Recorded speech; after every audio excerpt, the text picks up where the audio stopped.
Sir నమస్తే అండి. నమస్తే అండి. సార్ రీసెంట్‌గానే కూటమి ప్రభుత్వం వైజాగ్‌కి టీసీఎస్ కంపెనీని ఎకరానికి 99 పైసలకి ఇచ్చింది. సో, ఈ మధ్య కాలంలోనే వర్ష కంపెనీ కూడా వచ్చింది. సో, దానికి కూడా 99 పైసలకే లీజ్‌కి ఇచ్చారని కొంతమంది వైసీపీ వాళ్ళైతే అంటున్నారు. సో, అది దాంట్లో ఎంతవరకు నిజమండి? ఒకటండి టీసీఎస్‌కి 99 పైసలకి ఇచ్చినది వాస్తవం. హ్మ్. అది ఒక హిస్టారిక్ డెసిషన్ అని కూడా చెప్పాలి. గతంలో 2002 ఆ టైంలో అహ్మదాబాద్‌కి ఇదే టాటా వాళ్ళకి సంబంధించిన కంపెనీ కోసం నరేంద్ర మోడీ గారు ఆ రోజు ఇండస్ట్రీస్‌ని తీసుకురావడం కోసం ఒక కొత్త స్ట్రాటజీ అనేది యూజ్ చేయడం జరిగింది. ఈరోజు కూటమి ప్రభుత్వం లోకేష్ గారు కూడా వైజాగ్‌కి అదే దృక్పథంతో ఇక్కడ కూడా మనం 99 పైసలకనేది ఇవ్వడం జరిగింది. టీసీఎస్ అనేది నార్మల్‌గా అల్లాటప్పి కంపెనీ అయితే కాదు. ఎందుకంటే వరల్డ్‌లోనే అతి పెద్ద కంపెనీ. అవును. దానివల్ల ఎంతోమంది సాఫ్ట్‌వేర్ ఉద్యోగాలు కల్పించడం. అలాంటి కంపెనీ మన ఆంధ్రప్రదేశ్‌కి రావడం వల్ల దాని చుట్టూ ఒక చిన్న స్టార్టప్స్ కావచ్చు, ఇంకా అదే విధంగా టీసీఎస్‌తో పోటీ పడే కంపెనీలు కావచ్చు, అవన్నీ వైజాగ్‌కొచ్చే అవకాశం ఉంటుంది. ఆ ఉద్దేశంతో మనం మేజర్ కంపెనీస్‌ని పెద్ద పెద్ద కంపెనీస్‌ని ఆహ్, అట్రాక్ట్ చేయడం కోసం ప్రభుత్వం ఆ విధంగా ఇచ్చిందని మనం భావించవచ్చు. అది ఒక మంచి నిర్ణయం కూడా ఎవరు దాన్ని వ్యతిరేకించడం అయితే లేదు. కానీ ఇక్కడ వైసీపీ వచ్చేతలకి ఉర్సా కంపెనీ విషయంలో ఏమంటూ ఉంది 99 పైసలకి ఇచ్చేసారని గత వారం రోజులుగా అదేదో బినామీ కంపెనీ అని, షెల్ కంపెనీ అని ఈ విధంగా అవాస్తవాలన్నీ చెప్తున్నారు అని ఈరోజు తేలిపోయింది. ఎందుకంటే గతంలో చూసినప్పుడు చాలామంది అదే నిజమో ఏమో అని నమ్మే వాళ్ళు చాలామంది ఉంటారు. ఎందుకంటే వాళ్ళు ఆ విధంగా నమ్మిచ్చారు. కానీ నిన్న ఏంటంటే ఒక ప్రెస్ కాన్ఫరెన్స్ పెట్టి ఆ కంపెనీ వాళ్ళు ఆ కంపెనీ ఎంత టర్నోవర్ ఏ విధంగా ఉంది, మేము ఎంతకు తీసుకున్నాం అనేది కూడా చెప్పడం. దాంట్లో వాళ్ళు చెప్పింది ఏందంటే దాదాపు ఆ కంపెనీకి పూర్తిగా 60 ఎకరాల దాకా ఇవ్వడం జరిగింది. ఆ 60 ఎకరాల్లో కూడా 56 ఎకరాలున్నాయి. హ్మ్. 56 ఎకరాలు ఒక్కొక్క ఎకరా రూ. 50,00,000 లెక్కన. అంటే 56 ఇంటూ 50,00,000 ఏసుకోండి. అదే విధంగా ఒక 3 ఎకరాలు మాత్రం రూ. 1,00,00,000 లెక్కన. అంటే 3,00,00,000 పైన. ఈ విధంగా ప్రభుత్వం తీసుకొని వాళ్ళకి ఆ భూమి అలాట్ చేయడం జరిగింది. దాంట్లో ఇంకొకటి కూడా ప్రభుత్వం చెప్పడం జరిగింది. 2 ఏళ్లలో మీరు కంపెనీ పెట్టాలి. 2 ఏళ్లలో క క కంపెనీ పెట్టి ఉద్యోగాలు చూపియాలి. ఒకవేళ చూపియలేని ఎడల మేమిచ్చిన భూమిని వెనక్కి తీసుకుంటాం. అదే విధంగా మీరు కూడా మాకు పరిహారం కట్టాల్సి ఉంటుందని వాళ్ళొక అండర్‌స్టాండ్‌కొచ్చి ఆ విధంగా చేయడం జరిగింది.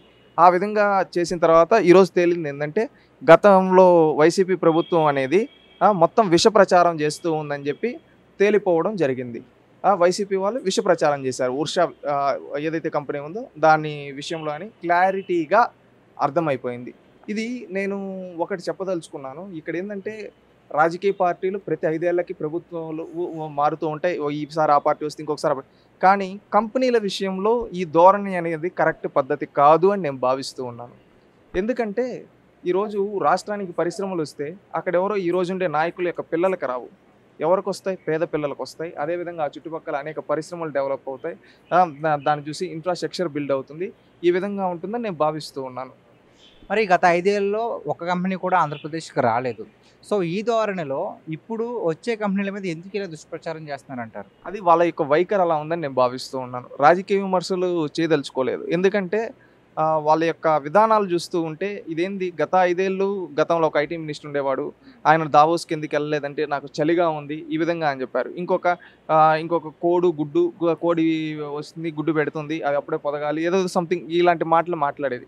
ఏ రోజు ఒకసారి ఏదో వైజాగ్‌లో పెట్టి ఇన్ని లక్షల కోట్లు, 13,00,000 కోట్లు ఎన్నో వచ్చేసాయని చెప్పారు. అవి ఎక్కడన్నా గ్రౌండ్‌లోకి వచ్చాయంటే తీరా తేలింది ఏందంటే అదంతా ఒక షో అని చెప్పి తేలిపోయింది. ఇప్పుడేందంటే నా కూటమి ప్రభుత్వం వచ్చిన తర్వాత లోకేష్ గారు వీళ్ళు పట్టుదలగా తీసుకొని ఒక న్యూ పాలిసీస్ తీసుకొనొచ్చి ఐటీ పాలిసీ కావచ్చు, అది ఇండస్ట్రియల్ పాలిసీ తీసుకొనొచ్చి కంపెనీలను అట్రాక్ట్ చేసి తీసుకొనొస్తూ ఉన్నారు. వాళ్ళు ఈ ఎలక్షన్‌లో హామీలు ఇచ్చిన విధంగానే ఏవైతే 20,00,000 ఉద్యోగాలని హామీ ఇచ్చారో, ఆ 20,00,000 ఉద్యోగాలకు మేము కట్టుబడి ఉన్నామని చెబుతూ ఈ విధంగా తీసుకొనొస్తూ ఉన్నారు. రీసెంట్‌గా చూస్తే ఆర్సిలర్ మిట్టల్ కావచ్చు, టీసీఎస్ కావచ్చు, రెన్యూవబుల్ ఎనర్జీకి సంబంధించిన కంపెనీలు కావచ్చు, ఇక్కడ రిలయన్స్ కావచ్చు, ఇలాంటి ఎన్నో కంపెనీలు తీసుకొనొస్తూ ఉన్నారు. ఇలాంటి సమయంలో టీసీఎస్ వచ్చే సమయంలో ఇలా 12,000 ఉద్యోగాలు ఇస్తున్న సమయంలో ఆహ్, వా ఇక్కడుండే పొలిటికల్ పార్టీ ఈ విధంగా ఇంకొక అపోజిట్ పార్టీ విష ప్రచారం చేస్తూ ఉందంటే ఎవరైనా ఇండస్ట్రియలిస్టులు భయపడతారు కదా! ఏమంటారు? ఏందంటే ఈ స్టేట్‌లో ఏంది ఇవి పొలిటికల్ పార్టీలు మన పైన ఈ విధంగా పట్టుకున్నాయి. రేపు ఒకవేళ కర్మగాలి వీళ్ళొస్తే వీళ్ళు మనల్ని ఉండిస్తారా? ఎవరైనా భయపడతారు కదా! ఈ కంపెనీని మనం ఇంత ఇన్‌ఫ్రాస్ట్రక్చర్ చేసి ఇక్కడ పెడతాం. వీళ్ళొచ్చి నాశనం చేస్తే మనం లాస్ కదా! మనకెందుకొచ్చింది ఈ పాలిటిక్స్? ఎక్కడన్నా ఇలాంటి పాలిటిక్స్ లేని స్టేట్‌లో పెట్టుకున్నాం. మనం ఇంకొక దగ్గర ఇద్దాము. ఇక్కడే కదా! అనే ఆలోచనలోకొచ్చేస్తారు. ఆ విధంగా వచ్చేస్తే నష్టపోయేదెవరు? రాష్ట్రంలో ఉండే యువత నష్టపోతారు. ప్రజలు నష్టపోతారు.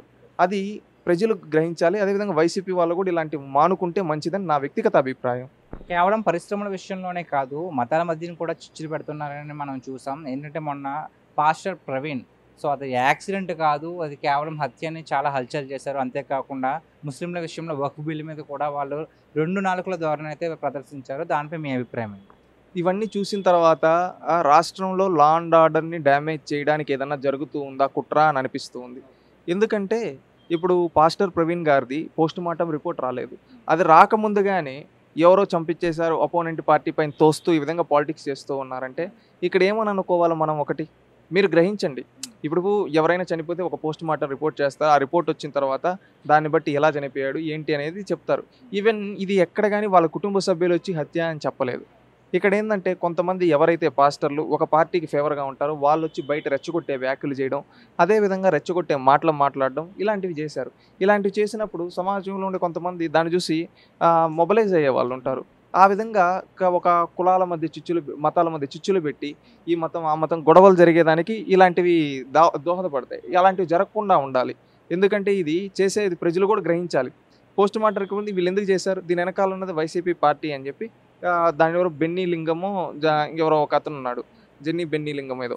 అతను ఈ విధంగా వచ్చి మాట్లాడాడు. ఇలాంటివి చూసినప్పుడు అనిపిస్తుంది వీళ్ళెందుకు ఈ విధంగా చేస్తూ ఉన్నారు? వీళ్ళకెందుకు రాష్ట్రం పైన కక్ష అని ఈ వక్ఫ్ బోర్డ్ బిల్‌లోనూ చూసాం. వాళ్ళు అక్కడ మద్దతు ఇచ్చేసి ఇక్కడికొచ్చి మళ్ళీ ఈ విధంగా చెప్తూ ఉన్నారు. ఇవన్నీ చూస్తూ ఉంటే రాష్ట్ర ప్రజలు ఒకటి అనుకుంటున్నారు. ఎందుకు ఈ విధంగా చేయడం? విష ప్రచారాలు చేయడం. ఏమొస్తుంది? ప్రజలకు మంచి చేయాలి. ఈ అధికారంలో ఉన్న ప్రతిపక్షంలో ప్రజలకు మంచి చేయొచ్చు. కానీ వీళ్ళు కులాల మధ్య, మతాల మధ్య ఎందుకు గొడవలు పెడుతూ ఉన్నారు? ఏ ఉద్దేశంతో పెడుతూ ఉన్నారు? వీళ్ళు పెట్టడం వల్ల ఏందంటే దెబ్బతినేది ఎవరు ఫైనల్‌గా? రాష్ట్ర ప్రజలు. ఇప్పుడు ఇవన్నీ ప్రజలు కూడా ఆలోచించుకోవాలి. ఈ వైసీపీ పార్టీ నాయకులేంది ఎప్పుడు చూసినా ఇలాంటివి మానుకోవాలి. ఎందుకంటే గతంలో మీరు అధికారంలో ఉన్నారు. ఈరోజు కూటమి ప్రభుత్వం అధికారంలో ఉంది. రేపు ఇంకొకరు రావచ్చు భవిష్యత్తులో. కానీ పార్టీలు మారినా గానీ ప్రజలకి శాంతి భద్రతలు దెబ్బతినకూడదు. కులాల మధ్య, మతాల మధ్య చిచ్చులు పెట్టకూడదు. కానీ ఈరోజు ఈ విధంగా పెడుతూ ఉన్నారంటే మీరు ఒక్కసారి గ్రహించండి. నేనైతే ఏదైతే కోరుకునేది అంటే ఇలాంటివి మానుకోండి.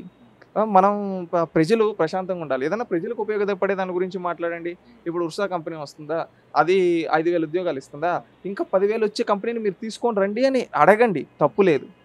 అదేవిధంగా ఈ మతం వాళ్ళకి ఈ పండగలు జరుగుతూ ఉన్నాయి. వాళ్ళకి ఆర్థికంగా ఆ మతంలో, ఆ కులంలో తక్కువ వాళ్ళున్నారు. వాళ్ళకి ప్రభుత్వం నుంచి సహాయం చేయండి అని అడగండి. తప్పు లేదు. అంతేగాని ఈ విధంగా చిచ్చులు పెట్టి కావాలని సాధారణ యాక్సిడెంట్‌ని కూడా హత్యలను చేయాలని ఈ విధంగా మత కల్లోహాలు మధ్య తీసుకొని రావాలంటే కరెక్ట్ పద్ధతి కాదు అని నేను భావిస్తూ ఉన్నాను. Thanks sir.